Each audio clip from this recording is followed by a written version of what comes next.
ಹೆಸರು ಶಿವಸಾಗರ್ ಅಂತ ಹೇಳಿ. ಶಿವಸಾಗರ್. ಸರ್ ಕಾಲೇಜ್ ದಾವಣಗೆರೆ ಓದ್ತಾ ಇದ್ದೀನಿ. ನನ್ನ ಪ್ರಶ್ನೆ ಬಂದ್ಬಿಟ್ಟು ಸರ್, ನನಗೆ ಇನ್ನೂ ಓದ್ಬೇಕು ಅಂತ ಇದೆ, ಬಟ್ ಆದ್ರೆ ನಿದ್ದೆ ಕಂಟ್ರೋಲ್ ಆಗ್ತಿರಲ್ಲ.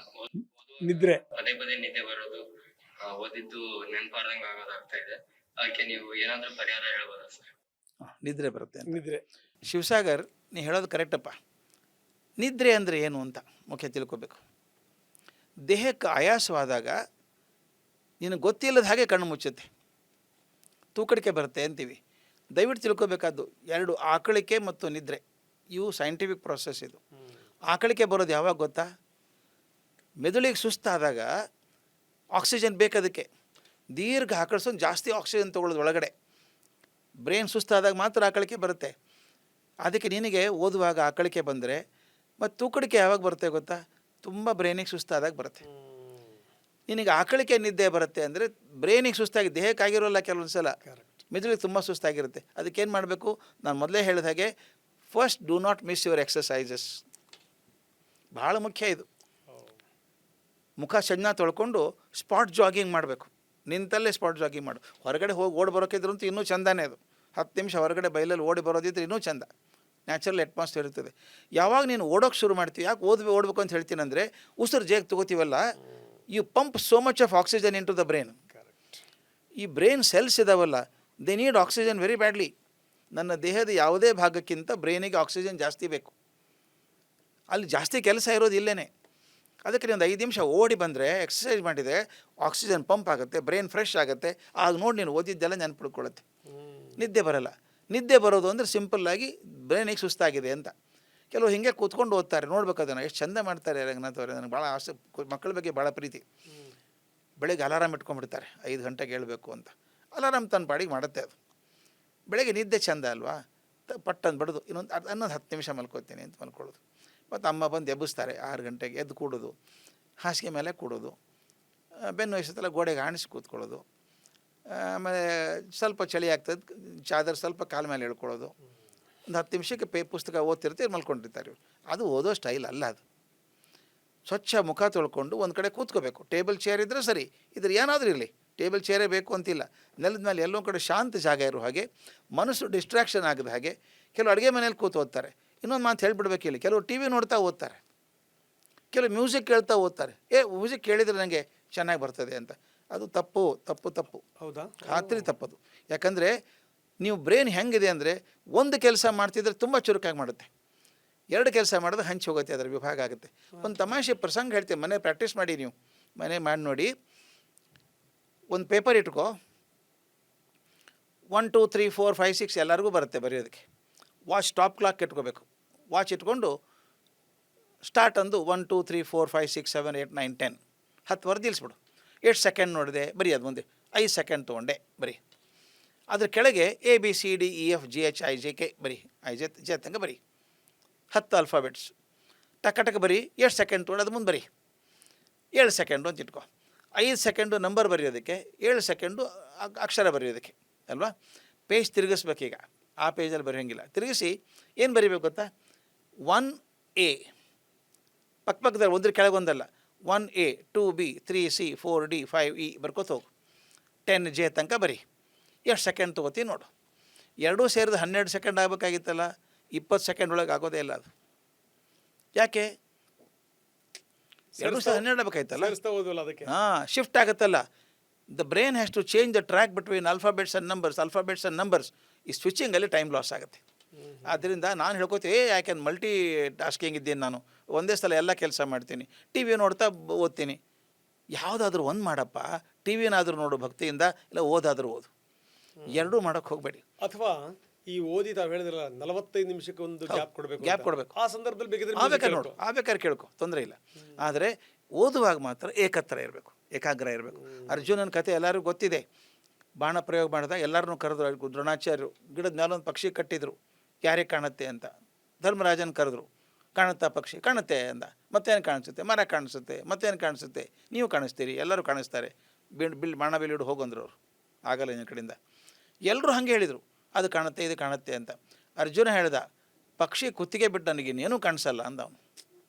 ಅದಕ್ಕೆ ದೊಡ್ಡ ಧನುರ್ಧರ ಆದವನು. Simple message. ಓದುವಾಗ ನಾಲ್ಕು ಕಡೆ ಮನಸ್ಸು ಇರೋದು ಬೇಡ, ಒಂದು ಕಡೆ ಇರಲಿ. ಮತ್ತು ಇನ್ನೊಂದು ಕೂತ್ಕೊಂಡು ಹಾಲಲ್ಲಿ ಕೂತ್ಕೊಳ್ಳೋದು, ಅವ್ರೇನು ಮಾಡ್ತಾರೆ ನೋಡೋದು, ಅಡುಗೆ ಮೇಲೆ ಅಮ್ಮ ಏನು ಮಾಡ್ತಾರೆ ನೋಡೋದು ಆಗೋಲ್ಲ. ಇದು ಎಷ್ಟು ಸ್ಟಡಿ ರಿಸರ್ಚ್ ಆಗಿದೆ ಸರ್. ಇದಕ್ಕೆ ಆಕ್ಸ್ಫರ್ಡಲ್ಲಿ ರಿಸರ್ಚ್ ಮಾಡಿದ್ದಾರೆ. ಈಗ ನಾನು ಪಾಠ ಮಾಡ್ತೀನಿ, ಕೈಯಲ್ಲಿ ಪುಸ್ತಕ ಹಿಡ್ಕೊಂಡು ಪಾಠ ಮಾಡ್ತಿದ್ದೀನಿ ನಾನು. 30 ಮಕ್ಕಳು ಕೂತಿದ್ದಾರೆ. ನಾನು ಅಂದ್ಕೊಂಡಿದ್ದೆಲ್ಲ ಅರ್ಥ ಆಗುತ್ತೆ ಅವರಿಗೆ ಅಂತ. ಮಕ್ಕಳನ್ನು ಗಮನಿಸ್ತಾರೆ. ಏನೇನು ಗಮನಿಸ್ತಾರೆ?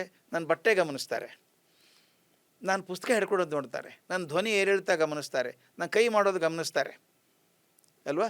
ಇದ್ರ ಜೊತೆಗೆ ನಾನು ಹೇಳಿದ ಪದ್ಯನೂ ಕೇಳಿಸ್ಕೋತಾರೆ.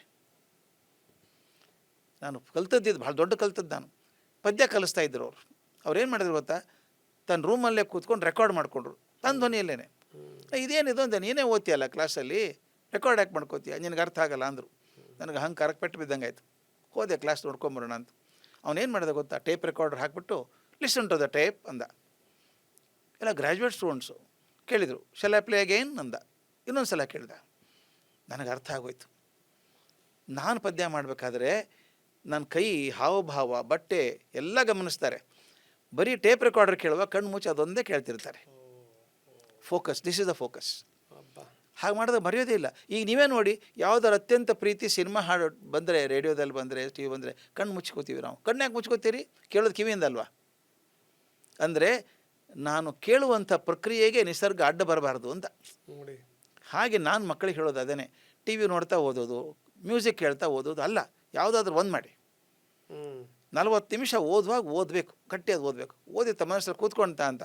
ಹೇಗೆ ಓದಬೇಕು ಅಂದರೆ, ನಾಳೆ ಪರೀಕ್ಷೆಗೆ ಬಂದು ನಾನು ಏನು ಬರೀತೀನಿ ಅಂದ್ಕೊಂಡು ಓದಬೇಕು. ಹಾಗೆ ಅದು ವಿಜುವಲೈಸ್ ಆಗಿಬಿಡುತ್ತೆ. ಆವಾಗ ಕಣ್ಣು ಮುಚ್ಚಿತ್ರ ಬರ್ತೀವಿ. ಹತ್ತಾರು ಯೋಚನೆ ಮಾಡಿ ಆಗಲ್ಲ. ಇದು ಹೇಳಿದೆ ಕೆಮಿಸ್ಟ್ರಿ ಅಷ್ಟಾವಧಾನಿ ಶತಾವಧಾನಿ ಅಲ್ಲ ನೀವು. ಅಲ್ಲ ಹೌದು. ಅಲ್ಲ, ಅಲ್ಲಿ ಕೂಡ ಒಂದೊಂದೇ ಮಾಡ್ತಿರ್ತದೆ ಬ್ರೈನ್ ಅಟ್ ಎ ಟೈಮ್, ಒಂದೊಂದೇ ಪ್ರೊಸೆಸ್ ಮಾಡ್ತಿರ್ತದೆ. ಇಲ್ಲಿ ಕೂಡ ಹಾಗೆ.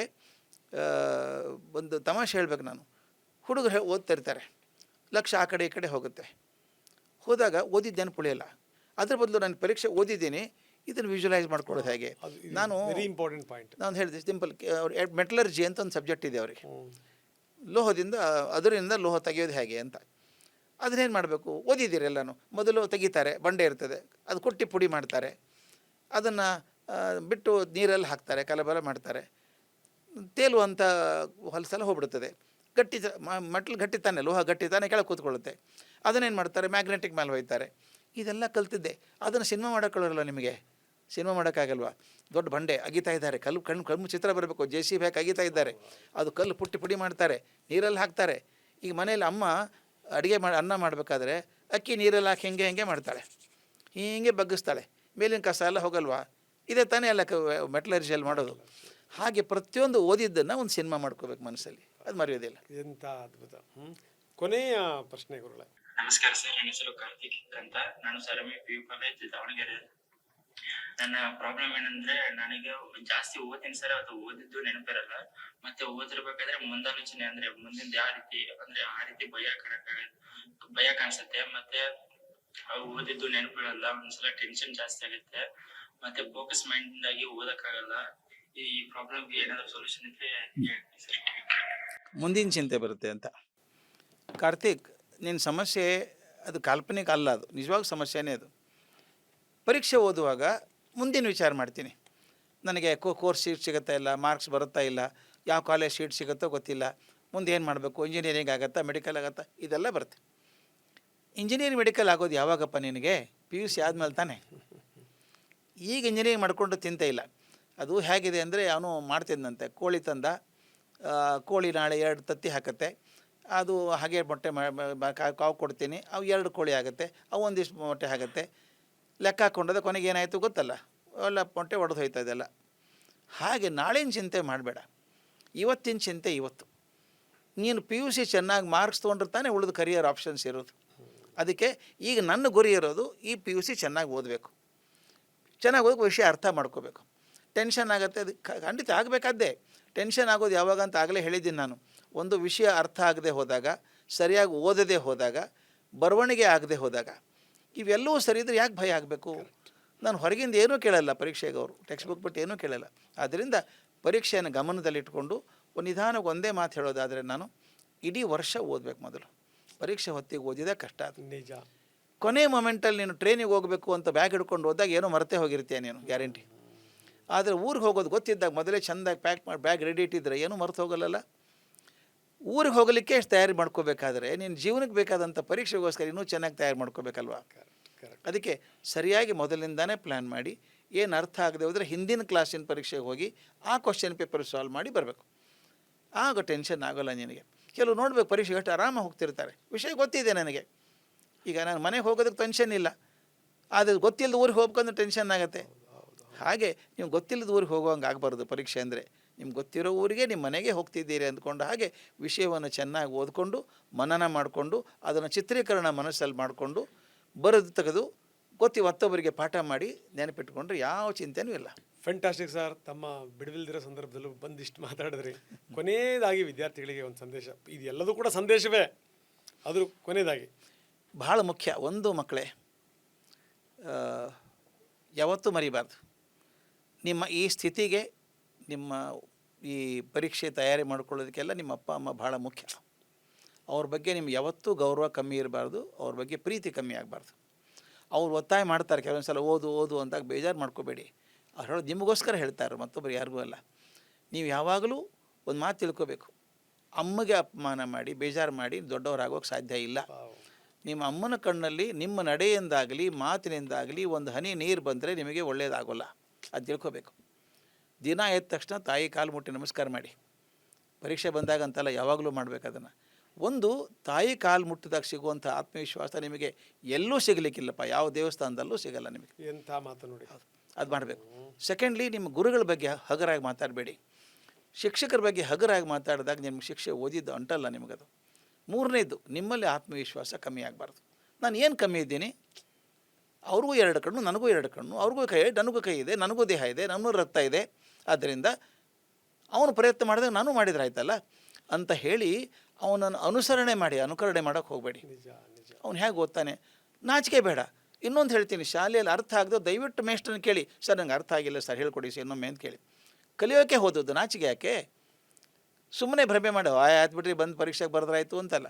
ಪರೀಕ್ಷೆಗೋಸ್ಕರ ಓದಬೇಡ, ಓದಿದ್ದನ್ನು ಪರೀಕ್ಷೆ ಮಾಡೋದಕ್ಕೆ ಇರುವಂಥ ವ್ಯವಸ್ಥೆ ಅದು ಪರೀಕ್ಷೆ.